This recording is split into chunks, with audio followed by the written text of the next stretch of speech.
In the realm of content creation, copyright and fair use laws play a crucial role. These laws are designed to protect original content, requiring permissions to use or alter copyrighted works. So how do they affect you, the creator?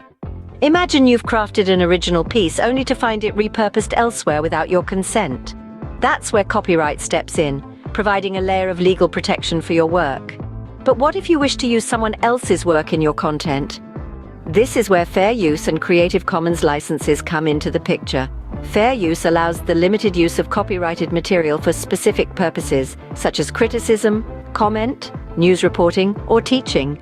It's a delicate balance to strike, and missteps can lead to consequences like legal action or content removal.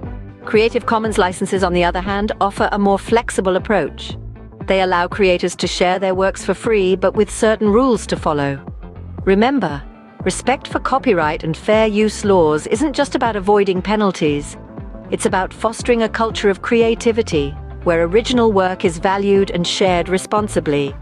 Don't just protect your own intellectual property, respect that of others as well.